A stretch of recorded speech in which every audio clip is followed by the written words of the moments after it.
सुबह उठने के चक्कर में पड़े हो यार। तुम सुबह एकदम दबा के सो, तुम 10 बजे तक सो, 9 बजे तक सो, लेकिन कुछ ऐसे प्रश्न होते हैं, कुछ ऐसे टॉपिक होते हैं, कुछ ऐसे चैप्टर होते हैं जो एग्जाम में कभी नहीं पूछते हैं, लेकिन जैसे जैसे समय बीतता है तो वह नंबर भी घटते जाता है।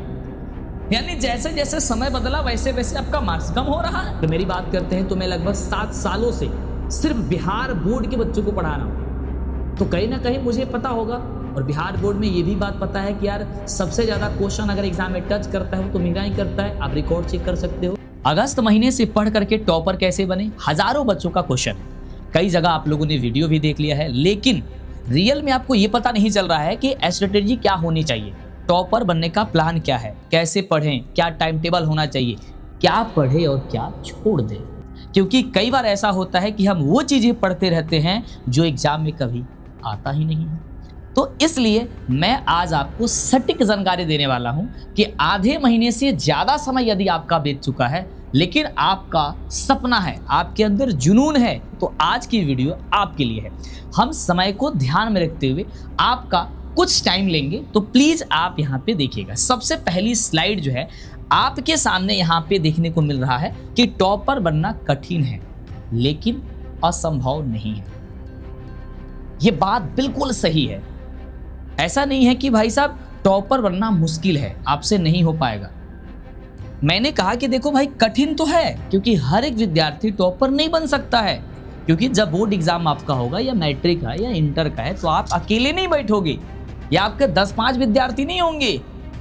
हर एक डिस्ट्रिक्ट से बच्चा होगा, हर एक कॉलेज का होगा, और वो अपने अपने स्कूल कॉलेज में कोचिंग में टॉप होंगे और आपका मुकाबला उस विद्यार्थी से है।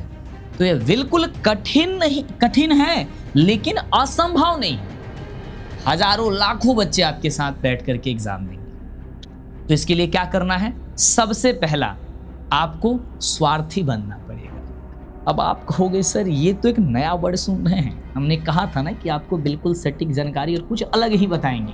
स्वार्थी बनना, हाँ, जब तक आप स्वार्थी नहीं बनोगे तब तक आप टॉपर नहीं बन पाओगे। टॉपर ही छोड़ो मेरे दोस्त, आप अच्छे पैसे नहीं कमा पाओगे, आपकी अच्छी नौकरी नहीं हो पाएगी, आपकी लाइफ स्टाइल अच्छी नहीं होगी अगर आप स्वार्थी नहीं होंगे।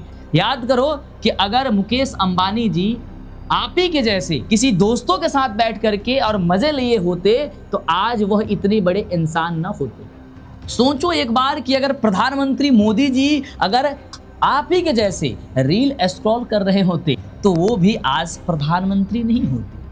बहुत सारे एग्जाम्पल आपके साथ थे। उन लोगों ने स्वार्थी बना, वह रिलेशन को नहीं देखा, उन्होंने अपने दोस्तों को नहीं देखा, तो जाकर के इस मुकाम पे हैं। दुनिया में कोई भी व्यक्ति जो सफल है उसे देखो कि वो स्वार्थी है। वो स्वार्थी किस पे है? तो अपने को बेहतर बनाने के लिए स्वार्थी है। तो आपको भी अपने को बेहतर बनाने के लिए स्वार्थी बनना पड़ेगा।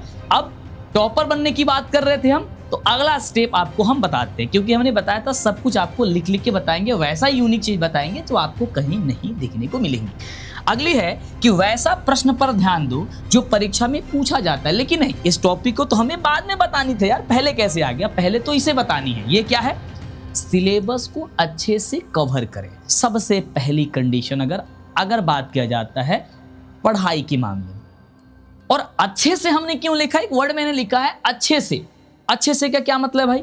हम ये भी तो कह सकते थे कि सिलेबस को कवर करें, लेकिन हमने कहा कि अच्छे से कवर करें। अच्छे से कवर करने का तात्पर्य ये होता है कि जब आप पढ़ाई कर रहे हो तो छोटी छोटी उसमें पॉइंट्स होती है, छोटी छोटी उसमें टॉपिक्स होती है, कुछ ऐसा वर्ड होता है जिसे आसानी से नहीं समझा जाता है।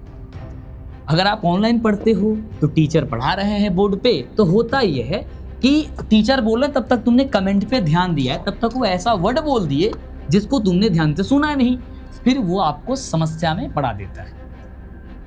और दूसरी चीज, अच्छे से मतलब होगा कि आपका प्रॉपर नोट्स नहीं है, आपने फेयर नोट्स नहीं बना रहे हो, जिस कॉपी में लिख रहे हो उसी में है, तो ये काम नहीं करना है। अगली चीज कि आपको उस टीचर से पढ़ना है जिसको आपको पता चले कि भाई टाइम से सिलेबस पूरा करते हैं। मैंने इसलिए अच्छे का एग्जाम्पल बहुत सारी है, वो अच्छे से समय से आपका सिलेबस कवर कर रहा हो, आपके नवंबर के पहले अक्टूबर तक आपकी सिलेबस कंप्लीट हो जानी चाहिए। अब बात आती है कि भाई वैसा प्रश्न का चयन करना है, उस प्रश्न को ध्यान देना है जो आपकी परीक्षा में पूछा जाता है। हमने स्टार्टिंग में ही बताया कि भाई कुछ ऐसे प्रश्न होते हैं, कुछ ऐसे टॉपिक होते हैं, कुछ ऐसे चैप्टर होते हैं जो एग्जाम में कभी नहीं पूछते हैं और वो होते हैं बड़ी कठिन, और आपको ऐसा लगता है कि यार यही प्रश्न में परीक्षा में आएगा, माने यह प्रश्न जो बाबू परीक्षा में आई, लेकिन वो कबो परीक्षा में ना पूछेला और नहीं पूछा जाएगा, लेकिन बार बार रट्टा मारते हो, बार बार उसको पढ़ते हो, आपका उससे समय की बर्बादी होती है। आप उस क्वेश्चन पे ध्यान देते हो जिसका कोई मतलब नहीं है परीक्षा से। तो आपको सबसे पहले इस चीज को समझना है। ये पता कैसे चलेगा? ये आपको शिक्षक बताएंगे। वैसा नहीं है कि हम ही आपको बताएंगे, कोई भी शिक्षक बता सकते हैं जिसके पास ज्यादा अनुभव है, लेकिन आपको ये समझना होगा कि कौन सा शिक्षक के पास ज्यादा अनुभव है। अगर मेरी बात करते हैं तो मैं लगभग 7 सालों से सिर्फ बिहार बोर्ड के बच्चों को पढ़ा रहा हूँ, तो कहीं ना कहीं मुझे पता होगा। और बिहार बोर्ड में ये भी बात पता है कि यार सबसे ज्यादा क्वेश्चन अगर एग्जाम में टच करता है वो तो मेरा ही करता है। आप रिकॉर्ड चेक कर सकते हो। 100 ऑब्जेक्टिव अगर बिहार बोर्ड में मैथ में पूछा जाता है तो 90-92 ऑब्जेक्टिव सीधा मेरा रहता है, वो भी एक क्लास से। तो मैं ये नहीं कह रहा हूँ कि यार मैं ही बेहतर हूँ, हाँ मेरी पकड़ है। तो उसी तरीके से आप वो शिक्षक से पढ़ो या मेरे से पढ़ो जो आपके क्वेश्चन आपके पेपर में आए, वो बुक से पढ़ो, वो टॉपर नोट्स से पढ़ो जो एग्जाम में क्वेश्चन आता है। ऐसा नहीं कि आपको ऐसा लगे हो पढ़ने टाइम वेस्ट हो रहा है, फिर कह रहे हो सर पढ़ते तो बहुत थे, रात दिन एक कर दिए थे लेकिन हमारा रिजल्ट नहीं आ पाया, हम अच्छा टॉपर नहीं बन पाए। ये बहुत गलत बात है। इस चीज को मेरे दोस्त ध्यान देने की जरूरत है, ठीक है। अगला देखो, ये हमने बता दिया कि सिलेबस को अच्छे से कंप्लीट करना है, कंप्लीट ही नहीं अच्छे से कंप्लीट करना है। अगली है कि भाई देखो गोल फिक्स करो। बहुत कंफ्यूजन होता है यार, हम लोगों में बहुत बड़ी कमी होती है कि हम गोल को फिक्स नहीं करते, और गोल को फिक्स भी करते हैं तो समय समय पे बदलते हैं। जैसे अप्रैल महीना आता है, मार्च रहता है, फरवरी रहता है, जनवरी रहता है, उस समय कहते हैं भाई इस बार तो 491 पार, लेकिन जैसे जैसे समय बीतता है तो वह नंबर भी घटते जाता है। आप आ जाते हो 490-91 के बाद से आ जाते हो 470, फिर कहते हो सर 450, फिर आ जाते हो 400 आ जाएगा, फिर भी बहुत है यार। यानी जैसे जैसे समय बदला वैसे वैसे आपका मार्क्स कम हो रहा है। या आप कौन सी फोकस कर रहे हो, कौन सा गोल सेट कर रहे हो? ये गोल सेट नहीं कर रहे हो, ये किसी और को मूर्ख नहीं, खुद अपने आप को मूर्ख बना रहे हो। और ये बात आपको पता होनी चाहिए, नहीं है तो अभी बच्चे हो आप। आपको मैं बता दूं कि जैसा माइंड में अपने आप को सोचते हो ना वैसे ही बनते हो। तो अच्छा सोचो तो अच्छा बनोगे, समझ रहे हो? तो इस चीज को फोकस करो कि मुझे लाना कितनी है। क्योंकि अगर तुम्हें चाहिए कि नहीं मुझे को 300 से 350 नंबर चाहिए, मतलब मैं पास हो जाऊं कैसे भी करके, फर्स्ट डिवीजन आ जाए, मेरे को 10,000 रुपये सरकार से मिल जाए, तो आपको तो तब दिमाग में भी ऐसा घूमेगा यार मुझे 300-350 चाहिए तो मुझे 1-1.5 घंटे पढ़ लेना होगा, हो जाएगा काम यार, कोई दिक्कत ना है। लेकिन जैसे ही सोचोगे यार मुझे को लाना है सर 490 नंबर, 470 नंबर, तो आपको करना होगा भाई मुझे मेहनत बहुत करनी है। यानी आपका खुद ब खुद रूटीन बनने लगेगा। ये छोटा पॉइंट है लेकिन काम करता है बहुत बड़ा का। वही बात है इसका, छोटा वर्ड है भाई, गोल फिक्स करो और इससे इतनी चीजें निकल के तुम्हें आएंगी जो तुम सोच में पड़ जाओगे। हाँ ये होता है। अगली बात, सेल्फ स्टडी। अब कई बार होता है कि हम बच्चों से पूछते हैं जब भी पढ़ाते हैं तो यार कितने घंटे पढ़ाई करते हैं? पता है बच्चे क्या कहते हैं? सर हम 12 घंटा पढ़ाई करते हैं, सर हम 8 घंटे पढ़ाई करते हैं। ये बच्चे का रिप्लाई होता है। हम भी आपसे पूछेंगे, तुम कहोगे सर हम 12 घंटे 8 घंटा पढ़ते हैं, हम करते हैं तो 12 घंटा पढ़ते हो। जो IAS अधिकारी का जो तैयारी करते हैं, जो UPSC BPSC जैसे एग्जाम की तैयारी करते हैं, यार मुझे नहीं लगता कि वो भी 12 घंटे पढ़ाई कर रहे होंगे। हाँ करते हैं, बट हमने कहा सेल्फ स्टडी में तुम पढ़ाई कितने घंटे करते हो। मैंने ये क्वेश्चन ये किया है, लेकिन तुम जवाब दे रहे हो कि पढ़ाया कितने घंटे जाता है। आप क्या करते हो कि अगर 8 घंटे आपने कहा कि मैं पढ़ाई करता हूं, तुम पता है क्या करते हो? 5 घंटे का स्कूलवा का जोड़ ले तो हो, 2 घंटा कोचिंग का, 7 घंटे ऐसा हो गया, 1 घंटा का वो सर घर पे पढ़ते हैं। इसको पढ़ाई नहीं बोलते, पढ़ाई ये बोलते हैं। मैंने कहा सेल्फ स्टडी, पढ़ाई कितने घंटे करते हो, तो ये जो सेल्फ स्टडी है उसको काउंट करो, न कि स्कूल की कोचिंग की। हम आपको 4 घंटे डेली क्लास देते हैं तो 4 घंटे तुम जोड़ लोगे, तुम 4 घंटे पढ़ाई करते हो। हम उसको नहीं मानते कि तुम पढ़ाई करते हो, क्योंकि वो हर एक बच्चा करता है, तुमको अलग बनना है। तो जब सभी बच्चे 4 घंटे पढ़ाई करते हैं, तुम भी 4 घंटे रेगुलर पढ़ाई करते हो, एक बात मान लेते हैं, तो फिर तुम औरों से अलग कैसे हुए? तो कैसे तुम सोच ले कि तुम टॉपर बन जाओगे? कैसे संभव है? जब इससे ज्यादा पढ़ोगे या इससे पढ़ने का तरीका अलग होगा तभी तो होगा ना। तो ये पॉइंट ध्यान रखनी है।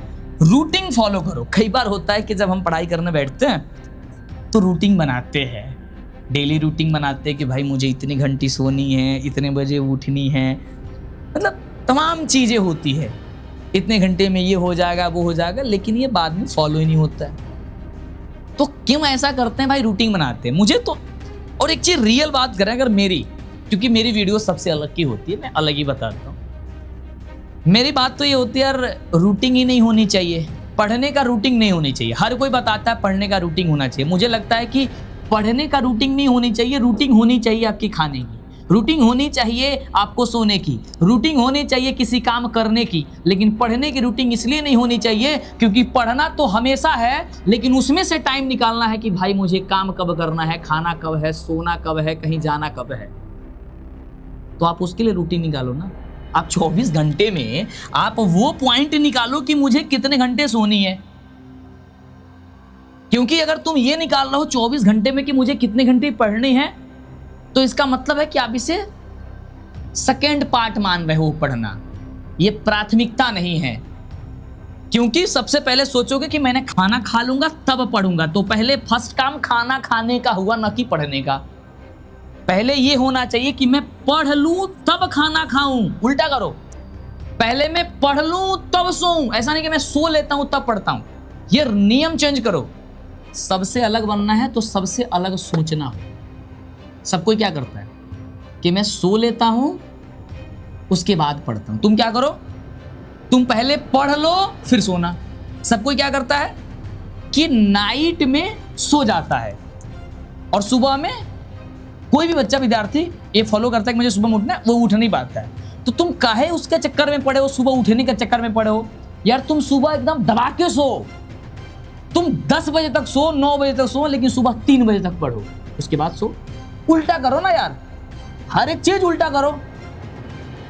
और ये उल्टा केवल कहने की चीज उल्टा है, लेकिन है आपके लिए सीधा। सुबह उठने के चक्कर में आज नहीं कल उठ जाएंगे, आज नहीं कल उठ जाएंगे, मतलब ऐसे करते करते तुम्हारा एग्जाम आ जाएगा। तो ये गलती नहीं करनी है, इस चीज को ध्यान रखना। दूसरा, आपको टॉपर नोट्स, मैंने लिखा है टॉपर नोट्स, या मैं लिख सकता था सिर्फ नोट्स से पढ़ो। मैं क्यों लिखा हूं कि टॉपर नोट्स से पढ़ो? पढ़ाई करनी है तो टॉपर नोट्स से करो। इसका मतलब यह है कि टॉपर नोट्स कुछ अलग होता है। अलग क्या होता है? जैसे आप और हम पढ़ते हैं और कोई एक टॉपर पढ़ता है ना, तो उसके दोनों का पढ़ने का तरीका अलग होता है। अगर तुम नोट्स बनाते हो तो सारी चीजें लिख लेते हो यार पूरे पेज में, लेकिन तुमको ऐसा नहीं करना है। तुमको करना ये देखो, नोट्स ऐसा बननी चाहिए जो सिर्फ तुम पढ़ सको, कोई दुनिया में नहीं पढ़ सके तुम्हारा नोट्स। नोट्स ऐसी बनानी चाहिए। नोट्स कैसी बनानी चाहिए कि सिर्फ तुम समझ सको, दुनिया में कोई नहीं। ये कॉपी लो, इसमें सिर्फ छोटा छोटा लिखो कि हाँ ये चीज समझ नहीं आया, वासी संख्या का नाम है रियल नंबर, तो छोटा सा पॉइंट में दर्शा दो, रियल नंबर इसे कहते हैं। पूर्ण संख्या क्या होती है, पूर्ण संख्या की एग्जांपल क्या है, तो सोचो कि सर 0 से जो स्टार्ट होती है उससे पूर्ण संख्या, पूरा मत लिख दम। मैं बहुत सारे विद्यार्थी का ऐसा देखा हूं कि जब वो नोट्स बनाते हैं ना, भाई साहब वो तो 10 गो कलम का यूज करेगा प्रॉपर। मतलब एक वो चैप्टर का नोट्स बनानी है तो उसने 10 दिन उसी में बिताया है, और उसका नोट्स जब खोलोगे ना तब पता चलेगा अरे भाई क्या नोट्स है यार, देख के दिल छा जाए उसमें एकदम, लेकिन उस नोट्स का कोई मतलब ही नहीं है। तो इसको ध्यान रखना, ये नहीं करना है। नोट्स बस आपको समझने, अपने आप को समझने के लिए नोट्स बनानी है। डन। आगे बात करते हैं आंसर राइटिंग स्किल, आपकी लिखावट। बोर्ड एग्जाम में आपकी लिखावट सबसे महत्वपूर्ण होती है, तो उस लिखावट पे ध्यान देना है। ज्यादा से ज्यादा आपको प्रैक्टिस करनी, किस पे? लिखने पे। तो इस बात को बहुत ध्यान रखिएगा। अगला, स्लीपिंग और फूड। ये नॉर्मल चीज है, हर कोई बताता है कि आपको समय से सोना। समय से सोना का मतलब हो गया कि आप टाइम से सो, मतलब टाइम से सोने का तात्पर्य ये भी है, मैंने कह दिया कि अगर देखो सुबह में नहीं उठते हो तो आपको शाम को, रात को ही पढ़ लेना है। तो आपने कहोगे सर तो यहाँ अपना नियम आपका गलत हो गया। गलत नहीं हुआ है। मैंने कहा कि समय से मतलब होगा कि आप 7 से 8 घंटे का नींद जरूर लो, है ना। 7 घंटे 8 घंटे जरूर सो, कभी भी टाइम मिले तो उसे जरूर सो। अच्छा खाना खाओ, एकदम स्वस्थ खाना खाओ, थोड़ा सा कम ही खाओ। ऐसा नहीं कि अब रात का समय कहीं भोज है तो एकदम दबा दी पूरा, पता चले नींद लग गया तो तबीयत खराब हो गया तो डेली लेकर के दौड़ना शुरू कर दिए, काम नहीं करना। इस बात को ध्यान रखिएगा। रिवीजन बहुत जरूरी है, सबसे मेजर पॉइंट है, हर कोई बताते, इसलिए मैं ज्यादा फोकस ही दे ही नहीं रहा हूँ, क्योंकि आप भी जानते हो यार, जब तक रिवीजन ना करेंगे तब तक कुछ होने वाला नहीं। और ये चीजें समय से रिवीजन करना, मतलब ऐसा नहीं कि आपने एक चैप्टर का रिवीजन किया और अगला चैप्टर का रिवीजन कर ही नहीं रहे हो और आज की उसके बाद से चलो एग्जाम के दिन हम देखेंगे, ऐसा नहीं। समय समय पे उसे एक बार प्रैक्टिस करते रहो। अगला, यूज बुक मोर, यानी कि सबसे ज्यादा अधिकतम आपको बुक पे ध्यान रखनी है। आपको क्या है कि आपके पास फोन है, आप सोचते हो मेरे मोबाइल में पीडीएफ बाना हम तो ओकरा से पढ़ ले बा यार, वैसे थोड़ी ना पढ़ाई होता, कहीं पढ़ाई नहीं होगा, उसे देखने के लिए दिखावटी है, वो दिखावटी है, वो दिखावटी पढ़ाई नहीं। आपको बुक पढ़ना है, जितने घंटे क्लास चल रही है, जितने घंटे कोई चीज डाउट हो गया, कुछ पूछना है, कुछ देखना है, तो उसी के लिए फोन यूज करो, बाकी किसी चीज के लिए नहीं। बाकी मन करे तो इंस्टाग्राम चलाओ, उसके बाद से फिर मन करे तो सॉन्ग सुनो, गाना सुनो, फिल्म देखो, और हफ्ता में एक फिल्म जरूर देखना। मेरा स्ट्रेटेजी एक और है, अगर तुमको टॉपर बनना है तो सप्ताह में एगो मूवी जरूर देख लेना, अच्छी अच्छी मूवी, ठीक है, जिससे कुछ नॉलेज हो, माइंड फ्रेश हो, अच्छी चीजें सोच सको, तो ये काम जरूर कर लेना। इतनी चीजें आपको करना होगा। अगली बात यह है कि आपको डाउट क्लियर करना है, और डाउट क्लियर कैसे करना, आपको 2 कॉपी लेना है। एक कॉपी में आपको वो चीजें लिखना है जिसमें आपको डाउट है और जिसमें आपको समझ में नहीं आ रहा है, वो क्वेश्चन को लिखो, और उस कॉपी में सिर्फ वही क्वेश्चन होना चाहिए। जैसे लॉन्ग क्वेश्चन समझ नहीं आता है तो वो उस कॉपी में सिर्फ वही क्वेश्चन होगा जिसको तुम्हें समस्या आ रहा हो, ताकि एग्जाम देने के दिन सारा कॉपी मत पलटो, ये सिर्फ एक कॉपी उठाओ कि हाँ मुझे तो इसी में ना ज्यादा दिक्कत होता था, तो उसी को तुम तैयारी करके चले जाना, नहीं तो ऐसे समय आपका बचेगा। और एक कॉपी में ऐसा करो भाई, आप टिक आउट जरूर करो कि हाँ ये मेरा टॉपिक क्लियर है, जैसे मैंने लिखा है बुक में क्लियर टॉपिक करो।